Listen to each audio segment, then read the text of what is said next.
Welcome to UVCE Chronicles by UVCE Graduates Association. This is Anupama from 4th year CSE, and I am with Professor T. Yella Reddy, who is from 1966 Mechanical. Let's hear the first-hand introduction by yourself. First-hand introduction by yourself. Yeah. As Anupama said, I am Yella Reddy. I am from a small village. It was a small village at that time. Now it has become part of Bangalore, about 25 kilometers from here. I read my engineering between 60 and 66. I failed in 1 year and went back to do agriculture for 1 year, which failed. So I came to do my ME in 67 to 69. 69 I was employed in BDT College of Engineering as a lecturer. Came to UVC in 71 as a lecturer. I was never a professor here, whatever you call me. Then I got a Commonwealth Scholarship in 1975. I went to UK, did my PhD in Cambridge, came back in 79, and I worked here again until 1985. I got an offer from the University of Manchester for a faculty position, lectureship again, not professorship. I went there because UVCE and Bangalore University were becoming too difficult to bear for me. Let me cut no bones there. Then I stayed there until 2001, when my father felt that my presence is necessary here to look after him. My brother wouldn't go to the village and stay there. He wouldn't go to Bangalore and stay with him. So the alternative was to come. And since 2001, I have been in the same village. My father passed away in 2014, and I am still living in that village. I've got 3 children, just to complete the story. All 3 are in UK. They were born here, started their schools here, but completed their education there. They're well settled. They're living happily there. They don't want to come. So sir, like you finished your engineering, BE, ME here. Then you started as a lecturer. Then it was like on this same college you became a lecturer, a young lecturer. So didn't you find it difficult? How was it? How was your experience here? I didn't find it difficult at all. There were very understanding, very helpful people. Mr. Divyananda, who was the timetable officer, a person with an excellent memory. Then there were my teachers, Mr. K.V. Subbraya and others from the undergraduate days, M.N. Chandrasekhar, B.L. Subramanya. And from my postgraduate days, there were Mr. H. Sri Lakshmi Narayana and Mr. H. Srinath. And the head of the department was Mr. K.V. Gundurao, Professor K.V. Gundurao. All of them were very helpful, very encouraging. In fact, Professor Gundurao called me one day and said, "You do fluid power control, an elective subject." Never heard of the title, didn't know the topics, but he said, "You are young, you are capable, do it." That is it. That was for a batch of 5 students.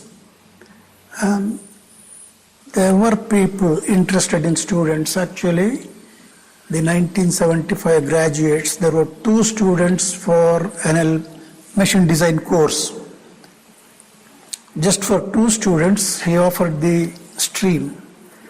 That was the sort of help that the students were getting in those days, and we were also getting the help. What was the intake then, sir? What was 60. The intake? 60. 60. And for just 2 students, an entire course was offered? Yeah, entire course was given. They want to do it, let them do it. That was the sort of attitude they had. And when these people were saying that, we couldn't refuse.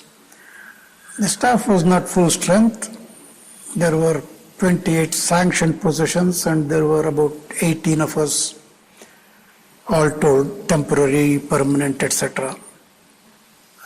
We used to bear this load quite happily. Nobody complained of that. And we used to go do some research. Actually, the 1970 to 75 period was a golden period of mechanical engineering in UVCE. We published more papers, or at least as many papers as they did in mechanical engineering at IISc or IIT. Mr. Srinath, H. Srinath, he was the one who was the ringmaster for that. No great, oh, you do this, you do this. Cigarette, canteen, oh, let's do this. We did that. We used to go to the Indian Institute of Science to get some computing done, card punching, go there, give the deck of cards, and then come back, go back after 2 or 3 days to be told there is some error here, do that again. It was a good period. It was enjoyable. Mr. Lakshmi Narayana, he was very good. He went to NAL in 1973, took retirement, went to MS Ramaya College, Dayanand Sagar College. He passed away a few years ago. A very good man, very capable person. Mr. Bhaskar Naidu was with us, my very good friend. It was not difficult at all. We were like a family. So in the family, well, if something comes, something goes. It's so nice to hear, sir. Like you felt UVC as a family where you didn't find it difficult at all. It was so nice. But sir, you went to Cambridge after this. So like when you told your parents you're the first one to go abroad from your family, like didn't they say anything to you? Didn't they like, don't go, you have to stay here, look after us, like that? No, they didn't say anything. They actually said, it's up to you. If you want to go, you go. I was offered a principal scientific officer position in GTRE at about the same time after I accepted the scholarship. I didn't take that. Let's finish at that. The story is long. I went there, I did my PhD. For various reasons, I stayed for 1 more year because principally I was afraid that I had lost my job here. That's why I stayed back until I was sure the job is here or to seek a job from there. Came back in 79. They didn't say anything, they were very encouraging. So can you explain more about your experience, how it was in your Cambridge? It was good. Had a lot of freedom. We used to get a key to the main door of the department. Night and day, anytime we can stay there. And the labs were open. Most of the staff members' rooms were not locked at that time. Could get in anywhere, get out of anywhere. Library was open all the 24 hours. And the laboratory staff, they were very, very helpful. Particularly after finding that I wouldn't wait for their help. I would do something myself instead of waiting for them. They became even more helpful. As an example, I was taking some photographs and I had to wait for the departmental photographer to lend me a camera or come and take photographs.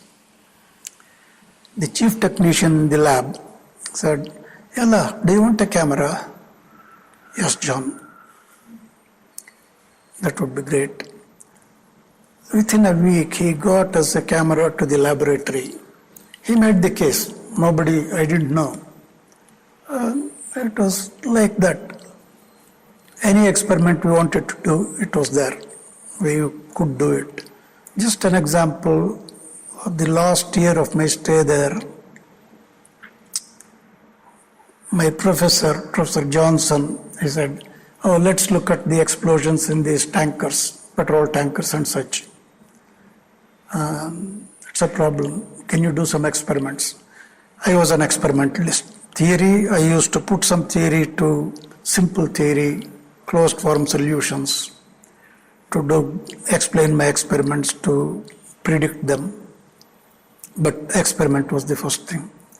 When he said that, I said, we'll do some experiments.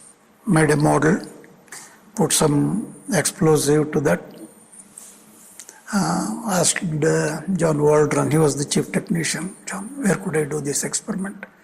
Go to the basement of the south wing. The upstairs was the aeronautics department, laboratories and things like that. There was a car park also. Do the test there. Went and did the test.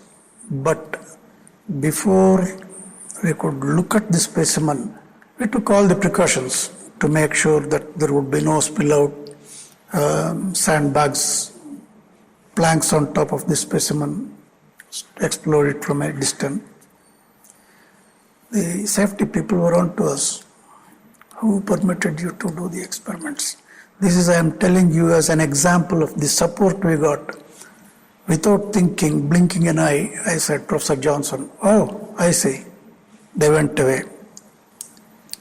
I went to the nearest phone and called Professor Johnson. Prof, this is what has happened. The safety people are coming to you. Okay. He hadn't given me the permission to do the test. I hadn't told him. Did the test. Bring the results and specimen after about half an hour. I went to him after about 45 minutes. They were shouting, well, talking loudly. I was sitting in the secretary's office and she joked, there is a war going on. What I heard, oh, this is uncontrolled. What if there is damage to the building? We need to check the strength of the building after the explosion. Oh, you are bothered about the strength of the building, damage to the building. What about the technicians? What about the researcher? What if he had died? What if he had lost? You don't think about that. That was the type of support we got. Nobody gave their student away. Got good support. The library was open. Was the experiment successful, sir? Was the experiment successful? Oh, yes. Yes. I summarized the results and wrote a paper, left it with Professor Johnson and came back. When I was there, he submitted the paper, sent it to a journal of strain analysis. It was published and the paper got the Institution of Mechanical Engineers prize for safety work done on a certain area. Professor Johnson wrote a small note to me, for the dangerous work you did, we have got a safety prize. Yeah, it got published. Wherever the support was good. It was the same in Manchester. The technicians would bend over backwards to do anything that I wanted. There were very few experimentalists. I was one of them. So they had all the pleasure to do it. That was awesome. Sir, can you tell more about that Commonwealth scholarship you got to get into the Cambridge? Can you tell? Yeah. Oh, I should mention, there was one Mr. K. Natarajan, the grandson of Mr. D.V. Gundappa, daughter's son. His father was Mr. Krishnamurthy. He worked for the electrical wing of PWD or something like that, or he maybe for KEB, I don't know. He was also my classmate. He was a faculty member in the electrical department. And he said, hey, you are publishing papers. Why don't you apply to some universities? He did his master's degree in Imperial College, 66, 68. And he came here. I have got some names you can apply. I did the applications, but then he brought me the cutting of the Commonwealth Scholarships form application. Hey, why don't you apply? So I applied. Got an interview. I had seen Mr. Valluri, Dr. Valluri by then. He was the director of NAL at that time. He had come here to give a seminar lecture. That's how I know. He was the chairman of the board of interviewing committee. As the fate goes, why? I was in the last session, probably the last person to be interviewed. Called me and said, oh, Mr. Reddy, have a seat. You applied to go to Manchester, go to work with Professor Johnson.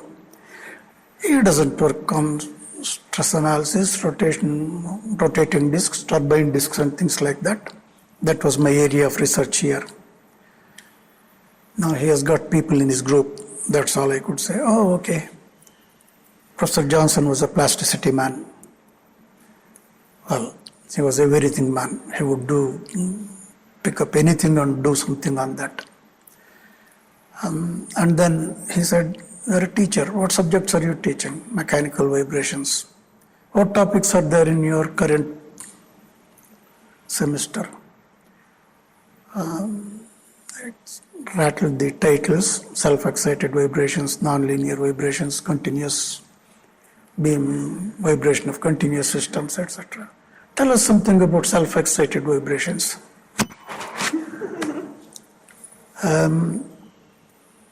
Before then, I went for an interview to Delhi for another scholarship.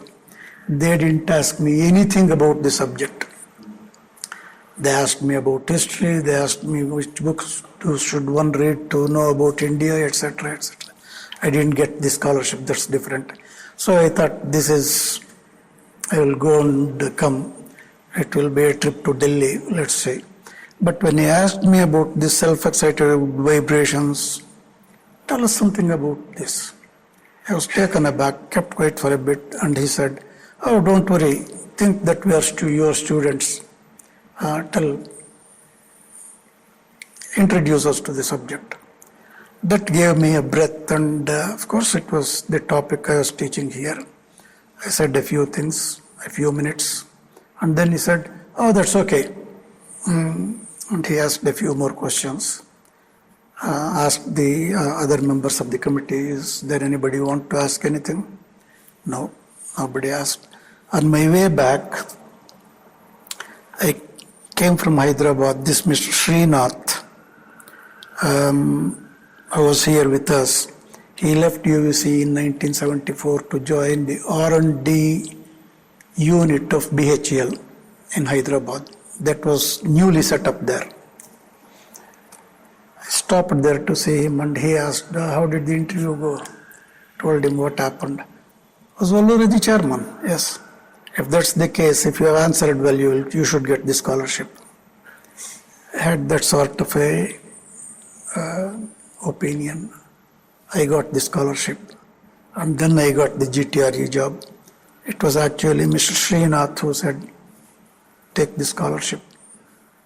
You can join GTRE later, but you can't go to England. You will not get a scholarship again. Nowadays you have like faculty profiles you can look up and understand what their research work is. Yeah. Back in the day, How did you Professor know? John was working on so and so topic at Cambridge. Or like, how did you get to know about those articles, about where it will be published? Nowadays it will be on websites and all. Srinath did his MSc. He did his BE here in 1960. Then he went to IIT Bombay, did his master's, MTech. Then he applied for a Shell scholarship, got it, and went to do his master's again in the University of Manchester. At that time, Professor Johnson was in the University of Manchester, the Applied Mechanics Division, Mechanical Engineering Department. And he had great respect. And even before then, during our master's degree days, we had to study the subject plasticity, theory of plasticity. Professor Johnson's book was one of the defining books. Johnson and Meller, Engineering Plasticity. That was the book. So I knew about it, about him also. Srinath knew a lot more about him. So he said, go to Manchester, work with Professor Johnson. But by the time I applied, Johnson had moved to Cambridge, so I went to Cambridge. First thing I applied to Manchester, then I moved to Cambridge. So your first introduction to Professor Johnson and his work was through his Through his- textbook? Your first introduction to Professor Johnson and his work was through his textbook? Through his textbook, yes. You went to Manchester, you guided around 15 MSc students in the research, 6 PhD students in the state, and 2 undergraduates. So it was around like 20 to 23. Like, didn't you find it pressurizing? So many projects over there, and like, how did you manage to? Just you cope. You get people, you are working in the department, you are thinking about it. It comes naturally. There is no special effort in that. In the department, the coffee room used to be the engine room there. 10:30, we used to gather there for a cup of coffee, unless one had lecturing. And then at 3:30, all sorts of opinions, ideas, difficulties in their research topics used to come by. We used to pick them up, and when a PhD student came, first preference was given to his ideas, his requirements. Have you got any special topic you want to work on? If there was, we proceeded on that. Having a good library helped. This UVCE had a good library. When I was doing my ME and lecturing, there was a very good journal section. That's another one. Journal of Mechanical, International Journal of Mechanical Engineering. That journal used to be acquired in the college, and Professor Johnson was the editor. That was another way. And one of my, 3 papers of mine were published in IJMS. Coming full circle. Yeah. Then when I was there, I was in the board of editors in the journal, and I was one of the 2 editors in the International Journal of Mechanical Engineering Education also.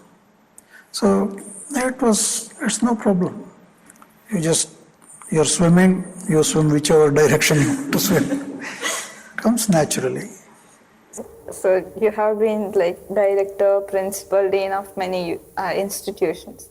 So what do you want in this college, in UVC, to be achievable more by our college, like to becoming next level of university?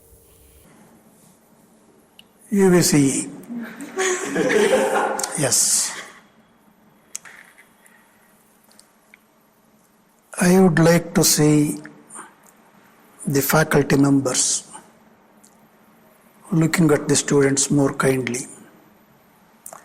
It didn't happen when I was a master's degree student. It's a regrettable thing, not just for me, but to the whole institution. And after I became a lecturer, students, they were complaining about various matters. Oh, this person doesn't take the lecture, he doesn't teach well. There are always cases like that. If the head of the department came to know about it, he was pulling up the faculty member and advising him, threatening him, did whatever he could to. Now I don't think that culture exists here anymore. The respect to the head of the department, the fear of the head of the department or the principal, or his command and control. He did not demand respect, he commanded respect. That is not there. The same command is not there at the moment. That should come back. For that, the person has got to be knowledgeable, he has got to be strict, he has got to have that attitude, most importantly. It's not the PhDs, it's not the DSs. We had a principal at that time, Mr. B.P. Gopal Krishna. He used to live in Chamrajpet. If it was a rainy day, his daughter used to come and drop him in the college. Otherwise, he would have his umbrella at the back of his neck, hung to the collar, coat collar, and he used to come walking. The respect that the faculty members had for him was enormous. And the kindness he had for the students, my own experience, it was impossible. I didn't have the fee to pay the examination, money to pay the examination fee. First year ME students, 2 of them have not paid the examination fee. They have not given the examination forms. Call them. So the attender came and called us right there. Why haven't you given the application form? I don't have money to pay the fees. Oh, what's your father? This. What's your father? This. Where do you come from? The area. He knew it was a famine period. We were growing over 100 quintals of grain altogether. Well, 150 I would say. And the year I went to do agriculture, rain-fed crops, we did not get 1 quintal. It was a famine period. He probably understood that and he called the clerk from the account section and said, 100 rupees each, 200 rupees each, put the money on the table. Give these people their receipts and take their application forms. It has happened. And we were not given the scholarship for a long time, stipend. Come the examination day, first examination, mathematics, we hadn't had our admission tickets yet, hall tickets. Once again, the attender comes in and says, Sahibar karitavre. Right, we went there. Why haven't you taken your admission tickets? I haven't paid the college fees. Why? I haven't got the money. I haven't got the scholarship. It's in your office. It's not straight like that, but disjointed answer to the question, etc., etc. He called the, again, accounts clerk and said, disperse their scholarship. Oh, sir, but there are complaints. I am the principal, I give the orders here. Disperse their scholarship, take the 400 now, give my 200 to me. I had 2,000 rupees in my pocket when I was writing my mathematics examination. That's okay. For 8-9 months, our scholarship, 10 months, our scholarship was not dispersed. He was also helpless. There was a lot of things he had to come to terms with. But when it came to the crunch, it was the interest of the student. He will not write the examination unless the fee is paid. I will take the rap. Let me help him. That sort of an attitude, it was there at every stage. That should come to UVCE, student-centric. The library, of course, the library matters has have changed now. The library books and other things are available. You can read them on the computers, on your mobile phones, etc. But the staff members have to be supported. The students have to be looked at.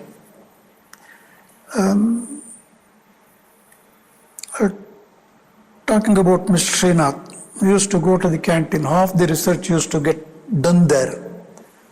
Pieces of paper, looking at it, and no, you do this, you do that. And even I'll tell you one thing. I'm sure others also were doing that. This was told to me by the 1973. One of those students in 2008, on their get-together was there. He said, "Sir, you took us this subject. Whatever subject you took, I have forgotten. I was not a very good student.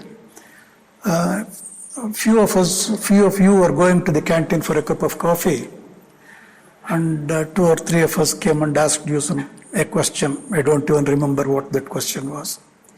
You stayed back and explained a few things we didn't understand. Then you sat down, picked up a twig around here, and wrote a figure, wrote an equation on the ground. Whatever that was forgotten, but the attitude is the thing we appreciated most during our association with you." I joked with them. I let them go ahead and buy me a cup of coffee before I went there, saved the money and things like that. But I'm sure other faculty members were also of the same attitude, whether it was Mr. Bhaskar Naidu or Mr. Makam or anybody else. There were a few people who would say, "Oh, go and read the book." Anyway, sorry, I meant to switch this off. Right. If you go, remind me to take that back. Yeah. That attitude should come, helping students.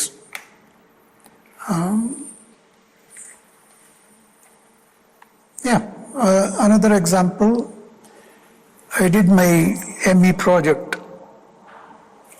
electrical analogies for mechanical vibration absorbers, mechanical vibration problems. I had to have a circuit which I did. We built it. We needed an oscilloscope. Came to electrical engineering department and asked the head of the department, "We want an oscilloscope." "Oh, there is nobody in your department who can work the oscilloscope." I said, "I'll get Mr. Natarajan. He had already come back from England with his master's degree. He was a faculty member here. I'll ask Mr. Natarajan to help me." "Oh, he has got other work. We can't give you." Went and told the matter to the head of the department. He said, "Go and get quotations for oscilloscopes, whatever you want. Give them to me, let us see." And in a fortnight's time, we had a new oscilloscope in the lab. Yeah. It's not Yella Reddy helping, it's also Professor Gundurao helping Yella Reddy. It was like that. There was K.V. Subraya. My friend used to be late for the morning classes. He had to come from Malleshram area walking in. Couldn't afford the buses. "Mr. Naidu, you're coming late every day." I go to take my meal in the hostel. They serve the food at this time. If I don't go there at that time, I will not have the breakfast. If I come to the class, I will miss it. If I have breakfast, I will be 5 or 10 minutes late, sir. "Why didn't you tell me that before?" "Okay, go." I didn't question him after that. He gave him the attendance.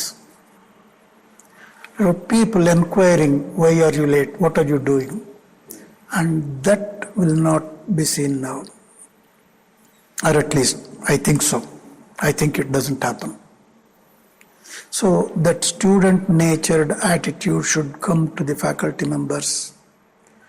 It should be ingrained to them by the head of the department, enforced on them by the head of the department or the principal. It doesn't happen.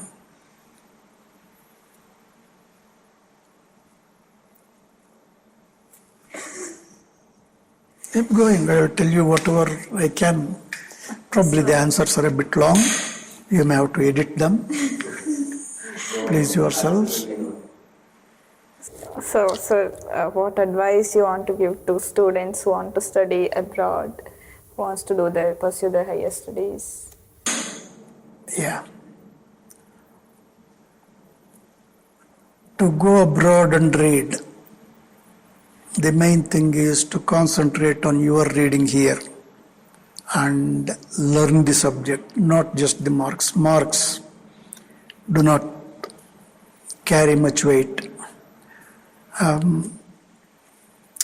Get a good reference, a couple of good references. Everyone asks for them.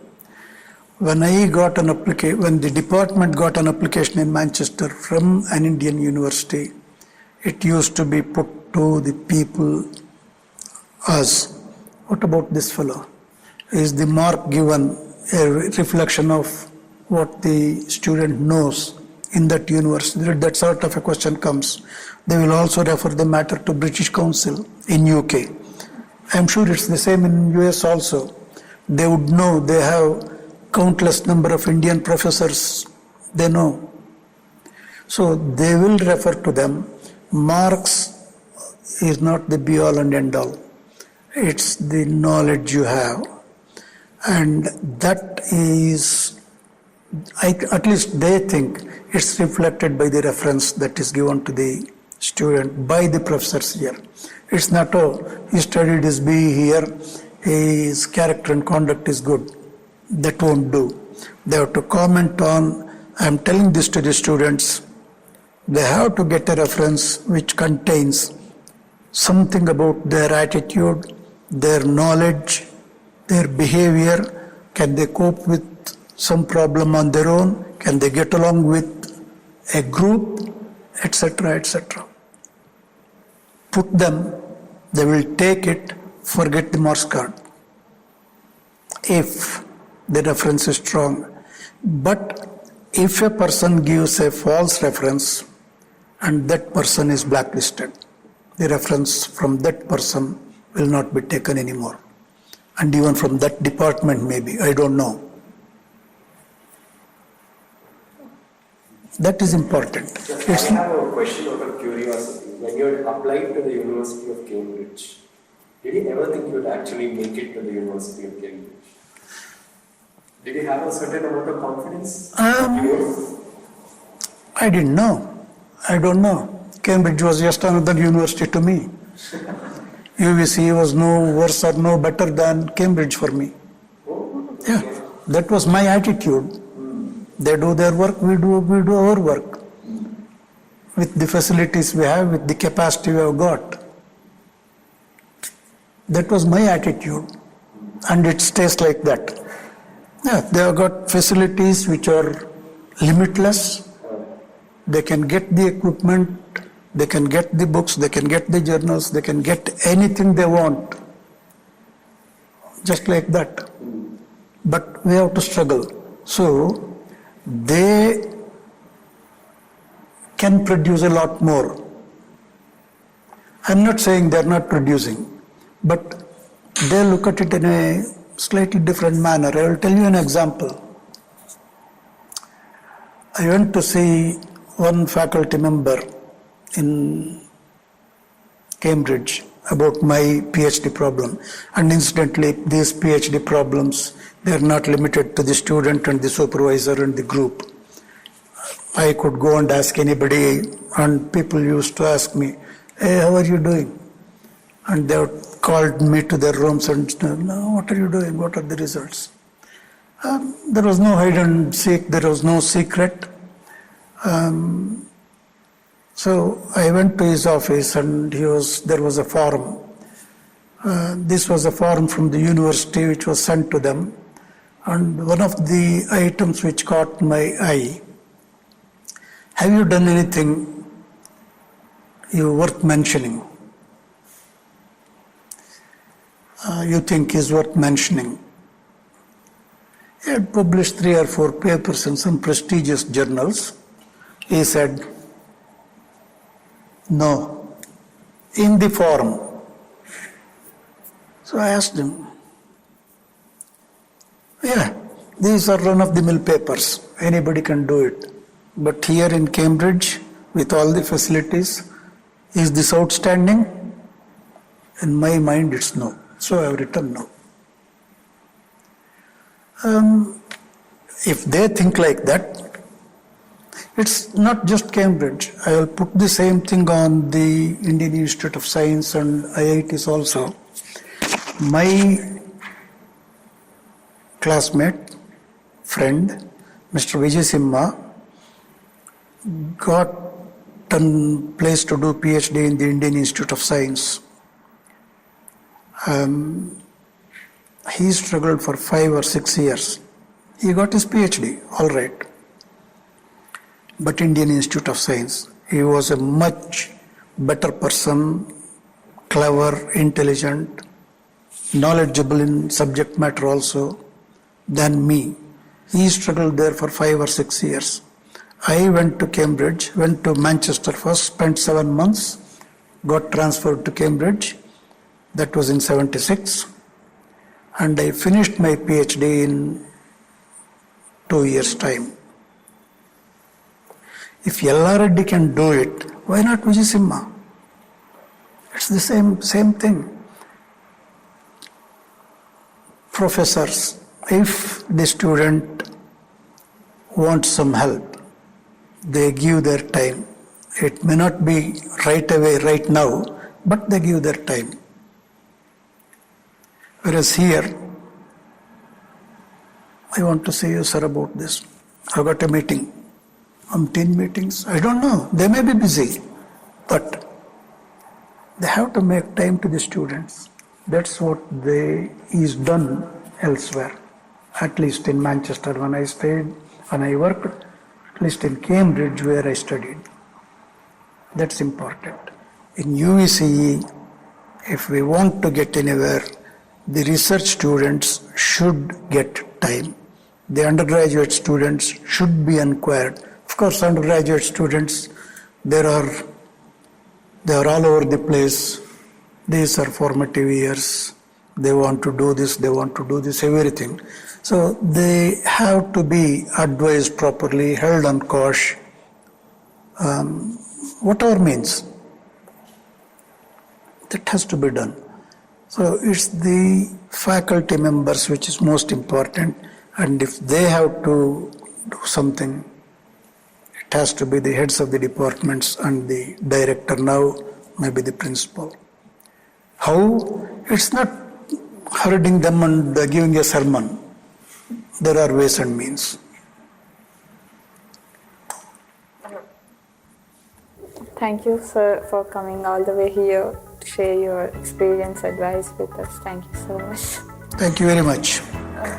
Thought it would be more difficult. I talked more than you did. It's all for today's episode. Stay tuned for the many more episodes to come. Signing off.